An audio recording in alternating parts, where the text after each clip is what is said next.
Prosperity just isn't the growth in the aggregate. It's not just GDP. It can't be measured by GDP or market caps of companies. It has to be judged by many people who see it, who can touch it, can feel it, and can build their own future on it. That, in my view, is the strongest critique of the last economic era. Since the fall of the Berlin Wall, more wealth has been created than in any time prior in human history. But in advanced economies, that wealth has accrued to a far narrower share of people than any healthy society can ultimately sustain. Now we're in the era of AI, which we're going to talk about a lot in this week. And are we going to replay the same pattern?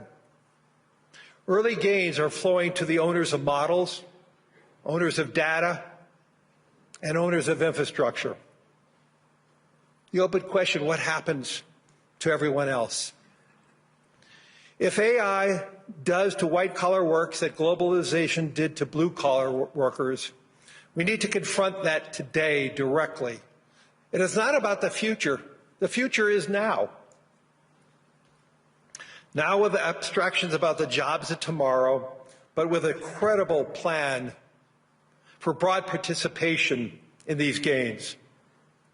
This is going to be the test. Capitalism can evolve to turn more people into owners of growth instead of spectators watching it happen.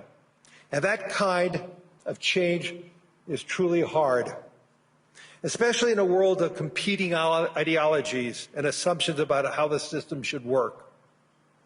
Which brings me to the second way Davos can change who gets invited to these conversations. This forum cannot be an echo chamber, and we should want panels where everyone doesn't always agree. We need panels where we can have true conversations, maybe some overt disagreements, but through that, we can have a deeper conversation. And then we can have maybe deeper understanding of each other's views. You can already see the shift in who is here this year. That doesn't mean the goal of everyone to leave having convince themselves that they're right. The objective over the week is not agreement. It's understanding. It's sitting with people who disagree with you, taking their arguments seriously, their viewpoints seriously, and being willing to admit they might be right, or they might have something that will help you evolve your opinions better. And there's a deeper challenge. Many of the people most affected by what we talk about here will never come to this conference. That's the central tension of this forum. Davos is an elite gathering trying to shape a world that belongs to everyone. That is why this year's theme is the spirit of dialogue, because dialogue is the only way a room like this can earn the legitimacy to shape ideas for people who aren't in the room. And besides, the world needs some more good faith conversations with people who don't typically talk to one another. I think that most people, at least intellectually, know that finding a common ground with a stranger is a hopeful thing. It restores your faith in humanity a bit. But how often does it actually happen? Hopefully a little more happens now. But how often can we make it happen? Because dialogue, especially the listening half of dialogue, is what the World Economic Forum needs in going forward. We need more of it. For 56 years, the World Economic Forum has been synonymous with Davos. And that's likely to remain true for a long while. But you should also see the World Economic Forum start doing something new, showing up and listening in places where the modern world is actually being built. Davos, yes, but also places like Detroit and Dublin, or cities like Jakarta or Buenos Aires. We need the mountain to visit everyone, to be a part of everyone's life. So in fact, that's why I agreed to take on this role after Klaus Schwab, whose more than a half-century of work, together with an extraordinary, dedicated group of men and women at the World Economic Forum, made this gathering possible. There was an opportunity to make this forum more transparent, and I thought this was the surest way to rebuild trust. When people can see in the room about the debates, about the participation, and about the conversations, and maybe a lot more understanding. That approach may fail in other gatherings. In this one, it's going to work. Because for all the caricatures of this forum, the people who come here, the people I know, aren't here to congratulate themselves, aren't here to pat themselves on the back. They're not here to protect their own comforts. The people I know are here for something bigger than themselves, bigger than their organizations that they represent. I believe an economic progress should be shared. All of us at the forum believe that economic success should be shared. And we believe institutions like the World Economic Forum still matters in making things happen. So let's remember this during the week about real conversations.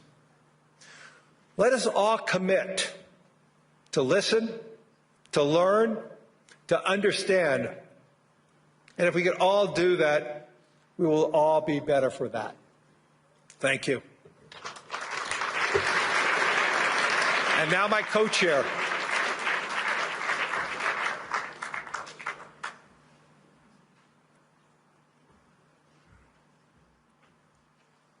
Thank you, Larry, for that very powerful message at the opening of our annual meeting. Now it is my pleasure to introduce our other co-chair, Andrea Hoffmann, and I would also like to use this opportunity to thank both of the co-chairs for their leadership during the last three-quarters of a year. Andrea Hoffmann, you know Andrea, many of you, he's our co-chair, but also the vice chair of Roche. So, Andrea, the floor is yours.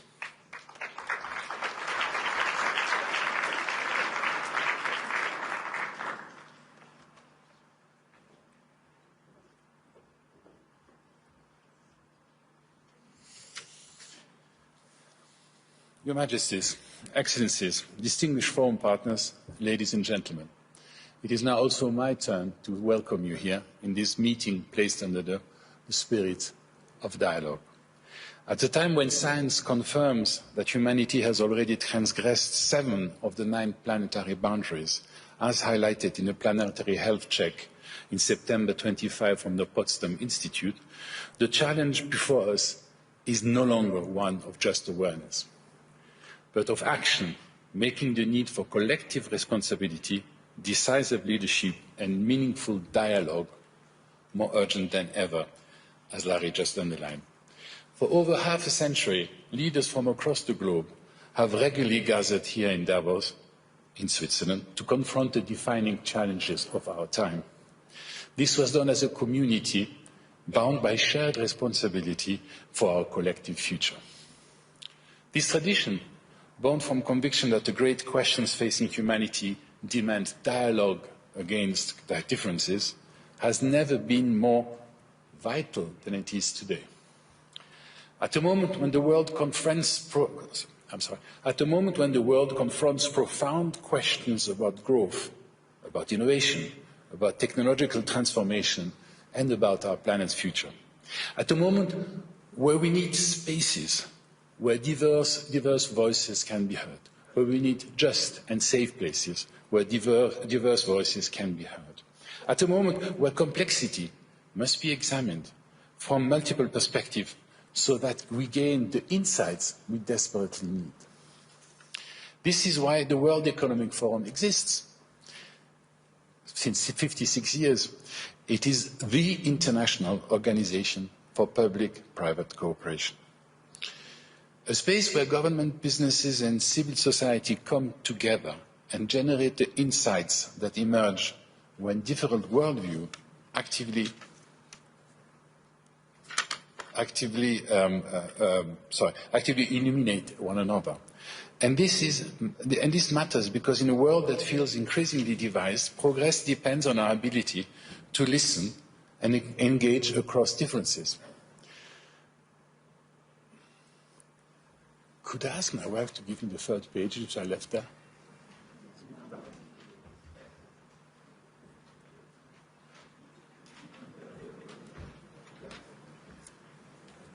As you can see, you can be prepared, but also a bit clumsy in delivery. Sorry about that. This is why our gathering. This is why our gathering takes place here in Switzerland, a nation whose tradition and commitment to dialogue reflects the very spirit we seek to embody. Davos has over so many years almost become, as I said before, a synonym for the World Economic Forum. It is therefore a particular pleasure for me to welcome Monsieur Guy Parmelin, President of the Swiss Confederation, as the opening speaker here in Davos. Bonjour, Monsieur le Président de la Confédération. Je vais vous demander de venir sur scène. Merci beaucoup. Merci d'avoir accepté de partager vos réflexions avec nous. Federal Councillor Guy Parmelin has been a member of the Swiss Federal Council for over 20 years. He initially led the Federal Department of Defence, Civil Protection and Sport, and since 2019 has headed the Federal Department of Economic Affairs, Education and Research. Mr. President, when you were inaugurated as President by the Swiss Parliament last December, you chose to speak about dialogue. At a time of uncertainty and tension, you reminded Parliament that Switzerland's diversity is not something that sustains itself automatically. It only becomes a strength if we truly listen to one another, if we resist the temptation to dismiss different views simply because they come from another political camp. You emphasized that societies do not move forward through value judgment on others, but through respect for those who think differently. Diverging opinions, you argued, are not an obstacle, but a driver of progress and a source of genuine innovation. This understanding of dialogue, rooted in listening, proximity, respect, and a shared sense of responsibility and humanity, is one that deeply resonates here in Davos. It also reflects the value of the World Economic Forum. Talk and listen to each other, embrace other options and act in a collective interest. The spirit of dialogue. Before inviting the President to speak to us, allow me also to express our deepest gratitude to the Swiss government, to the Swiss Parliament, to the Canton of Graubünden, to the Swiss Army and to the police. A special thank you goes to the community of Davos and Klosters for their decades of exceptional hospitality and partnership. And above all, our thanks go to the people of these communities whose openness and commitment truly embodies the spirit of Davos and the spirit of Switzerland. Your Majesties, Excellency, distinguished forum partners, ladies and gentlemen, it is a particular pleasure to invite now le Président de la Confédération Suisse, Guy Parmelin, to address us. Thank you very much, Guy. The floor is yours.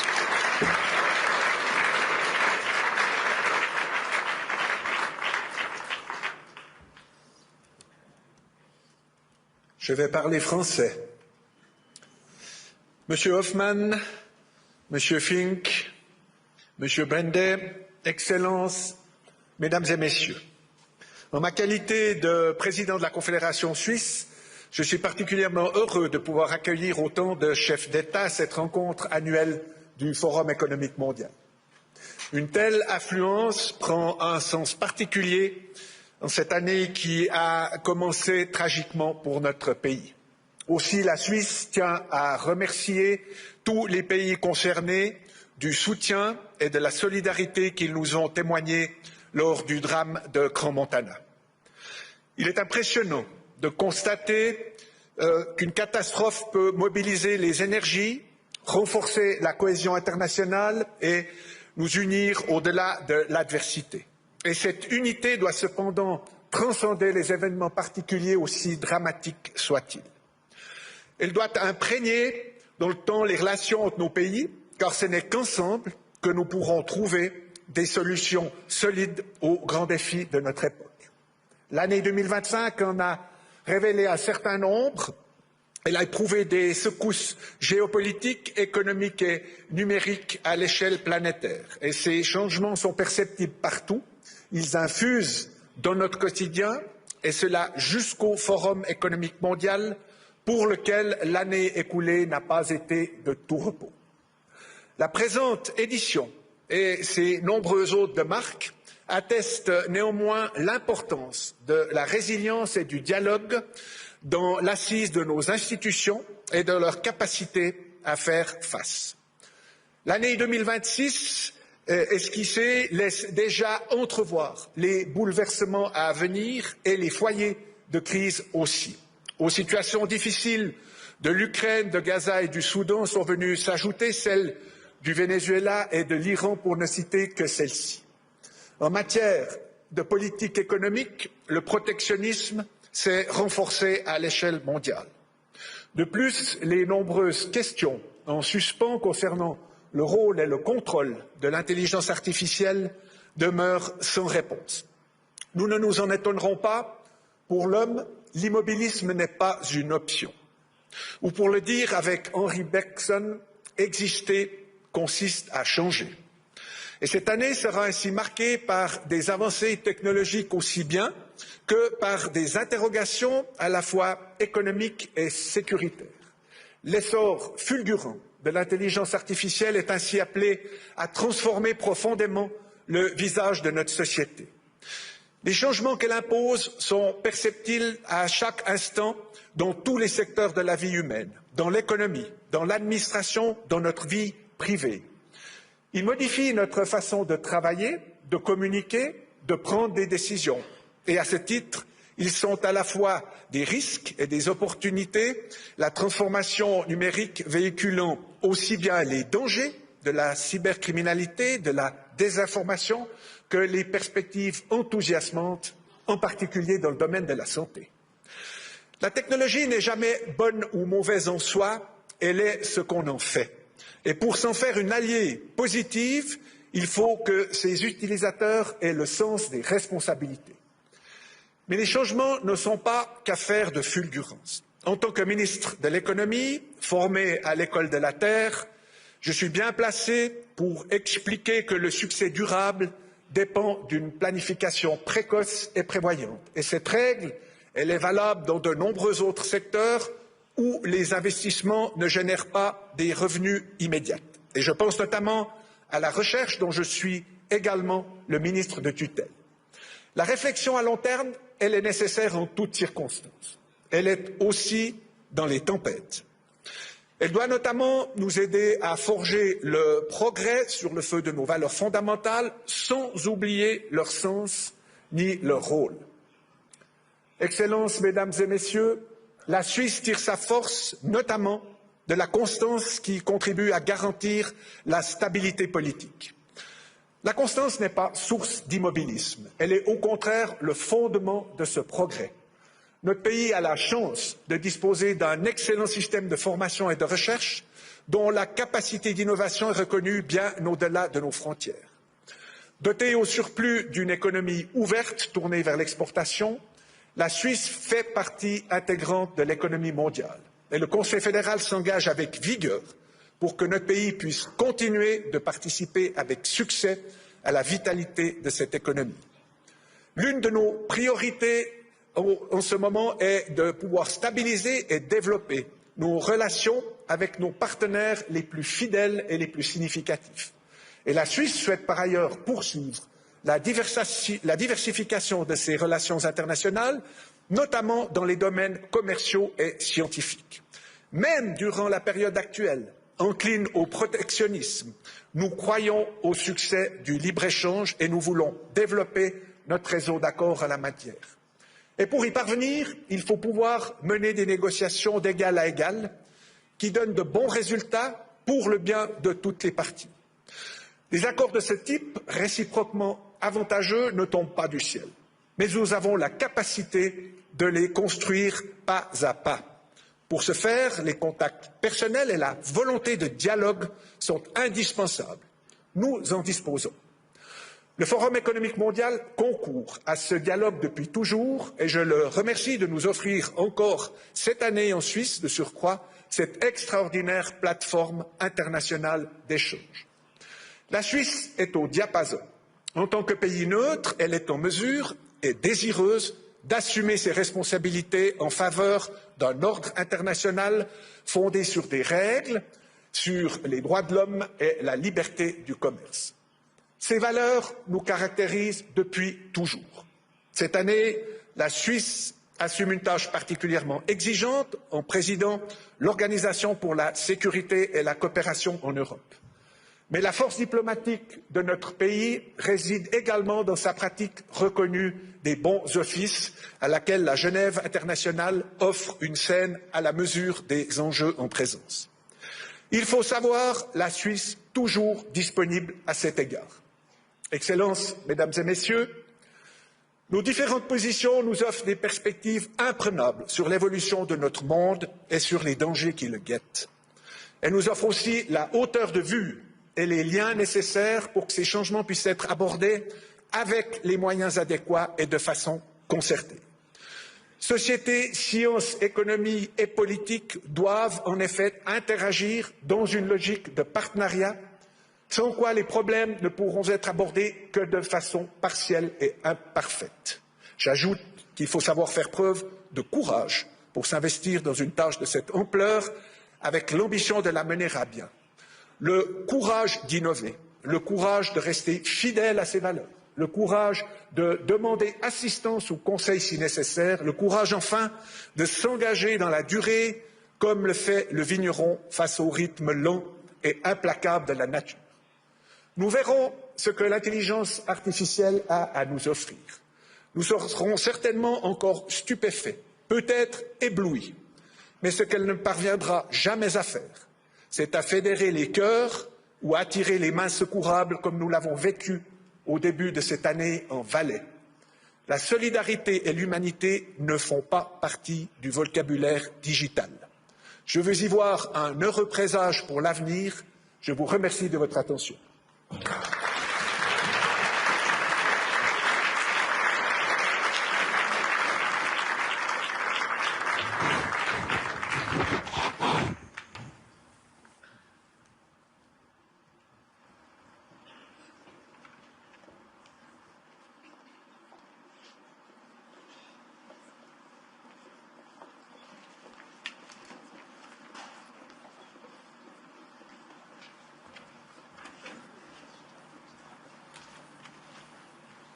Thank you so much, Mr. President, and also on behalf of the World Economic Forum, we send our warmest thoughts and condolences to the people affected by the tragic fire in Greenland, Montana.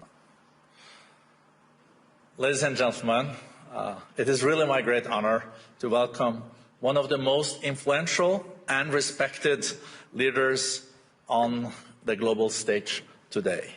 President Ursula von der Leyen, a stateswoman whose leadership has helped define and shape Europe's direction in an era of historic uncertainty. Madam President, you have guided the European Union with clarity, resolve, and strong sense of purpose through some of the most demanding moments in history. Under your leadership, the European Commission has advanced a bold agenda for strengthening Europe's competitiveness with upholding its core values. As President of the European Commission, you have championed a Europe that is competitive yet fair, open yet resilient. On the global stage, you have been a clear and consistent voice for multilateral cooperation, support for Ukraine, and a rules-based international order. At a time when leadership is tested not only by crisis, but by choices made for the future, your voice offers both direction and reassurance. Please join me in welcoming President von der Leyen. Madam President, the floor is yours.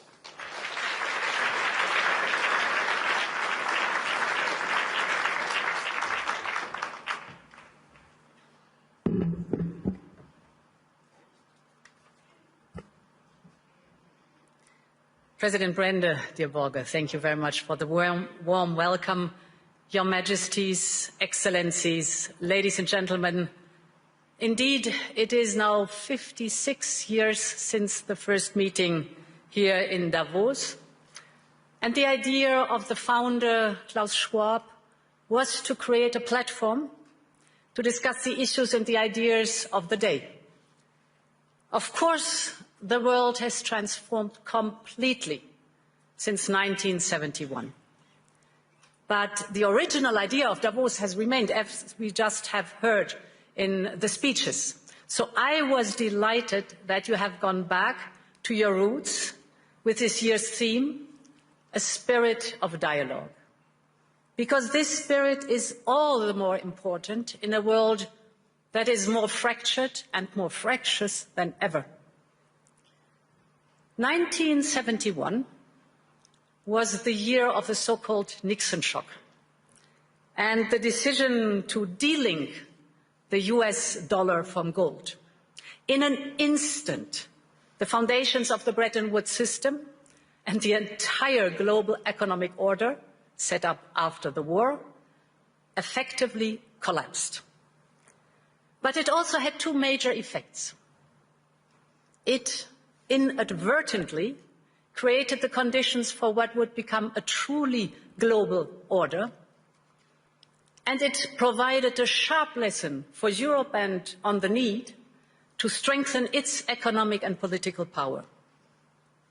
It was a warning to reduce our dependencies, in this case on a foreign currency. The world may be very different today, without any question, but I believe the lesson is very much the same. That geopolitical shocks can and must serve as an opportunity for Europe.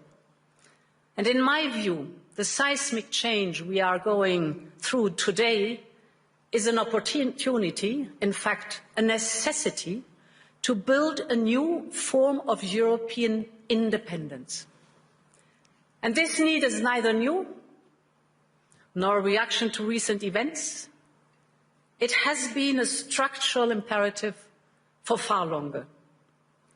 So when I used this term, European independence, around a year ago, I was surprised at the skeptical reactions. But less than 1 year on, there's now a real consensus around this. The sheer speed and almost unthinkable scale of the change have driven this, but the underlying imperative is still the same.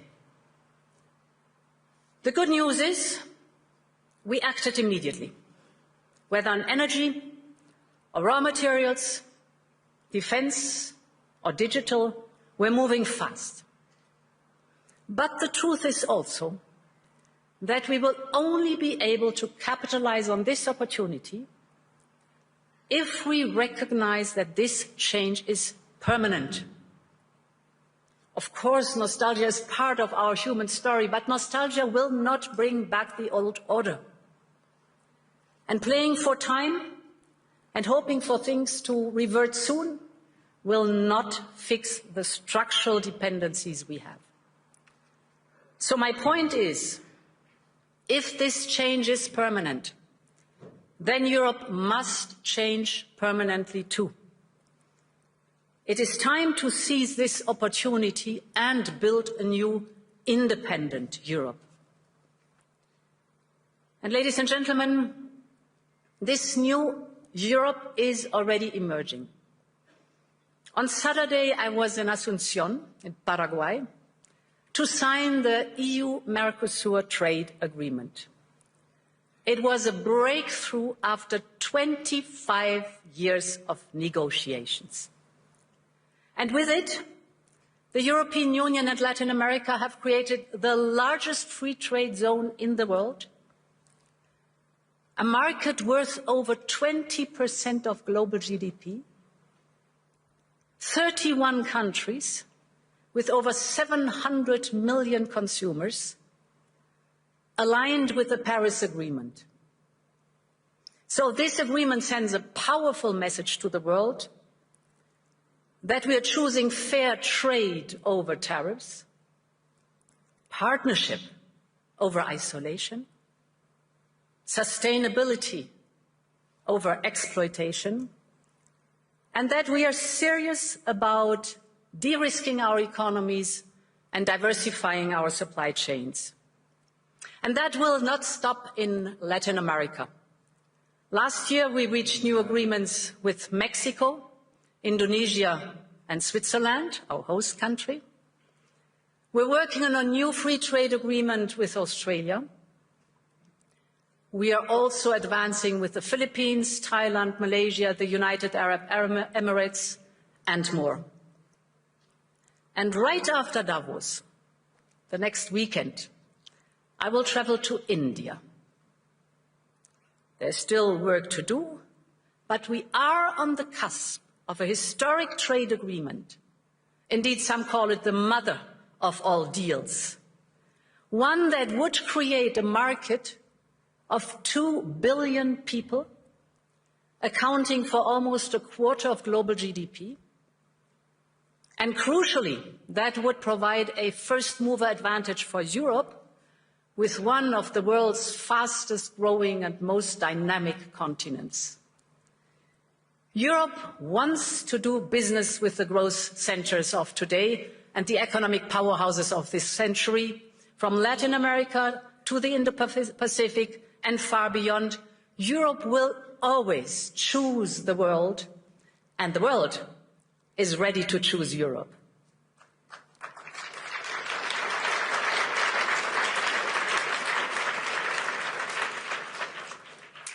And ladies and gentlemen, this reality also reflects the fact that Europe has all the assets it needs to attract investment. The savings, the skills, the innovation with our AI factories and gigafactories and the applications that are necessary, AI first. What we need now is to mobilize collectively these assets to their full potential and to focus on the essential. So focal point number one is to create a conducive and predictable regulatory environment. We live in an age where capital and data can cross Europe in a second, and business must be able to move just as freely. But as things stand, too many companies have to look abroad to grow and scale up, partly because they face the new set of rules every time they expand into a new member state. So while on paper the market is of 450 million Europeans open to them, it is far more complicated in reality. And that acts as a handbrake on the growth and profit potential of companies. So this is why we need a new approach. We will soon put forward our 28th regime. The ultimate aim is to create a new, truly European company structure. We call it EU Inc., with a single and simple set of rules that will apply seamlessly over our union, so that businesses can operate across member states much more easily. Our entrepreneurs, the innovative companies, will be able to register a company in any member state within 48 hours, fully online. They will enjoy the same capital regime all across the European Union. And ultimately, we need a system where the companies can do business and raise financing seamlessly across Europe, just as easily as in uniform markets like the United States or China. If we get this right, and if we move fast enough, this will not only help EU companies grow, but it will attract investment from across the world. Which brings me to the second focus, investment and capital. We are now building the Savings and Investment Union. We need a large-scale, deep and liquid capital market that attracts a wide range of investors. And this will allow business to find the funding they need, including equity, at lower costs here in Europe. We have made proposals on market integration and supervision to ensure our financial market is more integrated. This covers trading, post-trading and asset management, as well as driving innovation and making our supervisory framework more efficient. This will help ensure that capital flows where it is needed, to scale-ups, to SMEs, to innovation, to industry. And the third priority is to build an interconnected and affordable energy market, a true energy union. Energy is a choke point for both companies and households. And just look at the dispersion of prices across European electricity hubs. Europe needs an energy blueprint that pulls together all the parts. This is our Affordable Energy Action Plan. We are, for example, massively investing in our energy security and independence with interconnectors and grids. This is for homegrown energies that we are trying to promote as much as possible, the nuclear and the renewables, to bring down prices and cut dependencies, to put an end to price volatility, manipulation and supply shocks. But now we have to speed up this transition, because homegrown, reliable, resilient and cheaper energy will drive our economic growth and deliver for Europeans and secure our independence. Ladies and gentlemen, whether on trade or business, capital or energy, Europe needs an urgency mindset. Our starting point is good. We are home to global champions in fields ranging from wind power to next-generation batteries, from aerospace to the industrial machines that are essential to build the chips and advanced weapons. Our companies are taking up AI at the same pace as their US peers. Europe is in the race for the key technologies of tomorrow. But as global competition gets ruthless, we must show real ambition, especially in those sectors vital for our independence. Take defense, for example. We have done more on defense in the last year than in decades before. We have started a surge in defense spending up to 800 billion euros till 2030. Member States are stepping up their investment at record level, and this has helped to triple the market value of European defense industry companies since January 2022. We now have 3 leading European defense tech startups that have reached unicorn valuation. They are working on AI-powered software and systems for battlefield intelligence, or on advanced dual-use and surveillance drones. So they are also driving innovation and investment in Europe's defense tech industrial base. All of this would have been unthinkable even a few years ago.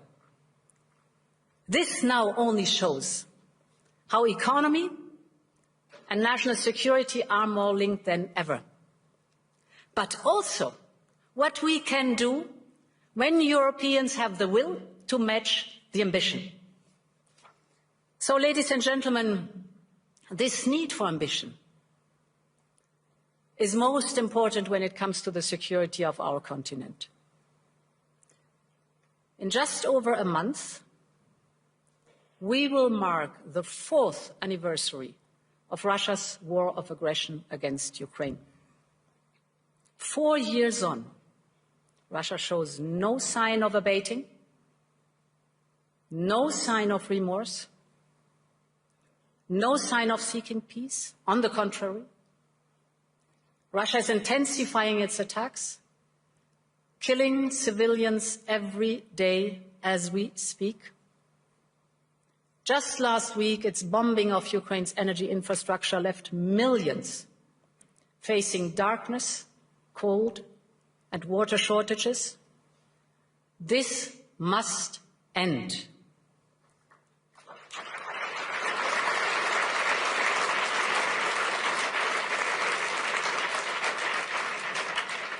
We all want peace for Ukraine. We recognize President Trump's role in pushing the peace process forward, and we will work very closely with the United States. And we all agree that, therefore, Ukraine must be in a position of strength to go to the negotiation table. And this is why we Europeans have decided to provide Ukraine with a loan of 90 billion euros for 2026 and 2027. With this support, we make sure that Ukraine can bolster its defense on the battlefield, strengthen its defense capabilities for a peace agreement, and keep basic services running. Above all, it reaffirms Europe's unwavering commitment to the security, the defense, and the European future of Ukraine. And in parallel, we decided to permanently immobilize the Russian assets, and that we reserve the right to make use of them. This should serve as a stark reminder to Russia and as a message to the world. Europe will always stand with Ukraine until there is a just and lasting peace.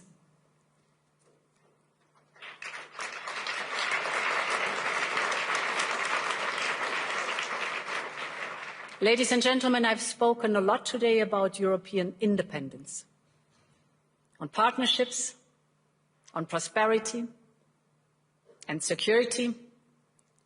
So I would like to conclude with Greenland, an issue which cuts to the heart of all three of these imperatives. When it comes to the security of the Arctic region, Europe is fully committed, and we share the objectives of the United States in this regard. For instance, our EU member, Finland, one of the newest NATO members, is selling its first icebreakers to the United States. And this shows that we have the capability right here in the ice, so to speak. It shows that our northern NATO members have Arctic-ready forces right now. And above all, that Arctic security can only be achieved together. And this is why the proposed additional tariffs are a mistake, especially between long-standing allies. The European Union and the United States have agreed to a trade deal last July. And in politics, as in business, a deal is a deal. And when friends shake hands, it must mean something.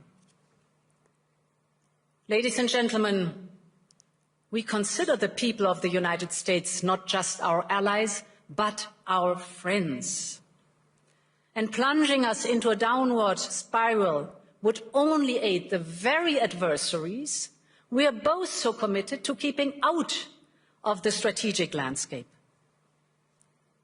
So our response will be unflinching, united, and proportional. But beyond this, we have to be strategic about how we approach this issue. And this is why we are working on a package to support Arctic security. First principle: full solidarity with Greenland and the Kingdom of Denmark. The sovereignty and integrity of their territory is non-negotiable. Second, we're working on a massive European investment surge in Greenland. We will work with Greenland and Denmark hand in hand to see how we can further support the local economy and infrastructure. Third, we will work with the United States and all partners on wider Arctic security. This is clearly in our shared interest, and we will step up our investment. In particular, I believe we should use our defence spending surge on a European icebreaker capability and other equipment vital to the Arctic security. And fourth, in the same spirit, we need to work with all our regional partners to strengthen our common security. And this is why we will look at how to strengthen our security partnerships with partners such as the UK, Canada, Norway, Iceland, and others. Finally, I believe Europe needs to adjust to a new security architecture and realities that we are now facing. And this is why Europe is preparing its own security strategy, which we plan to publish later this year. And as part of this, we are upgrading our Arctic strategy too. And at the heart of this will be the fundamental principle: it is for sovereign people to decide their own future. Ladies and gentlemen, when I started preparing for this year's address, security in the High North was not the main theme. But in many ways, it feeds into the wider point I started with today. That Europe must speed up its push for independence, from security to economy, from defense to democracy, having the dialogue with our friends and partners, also if necessary with adversaries. The point is that the world has changed permanently, and we need to change with it. And therefore, thank you and long live Europe.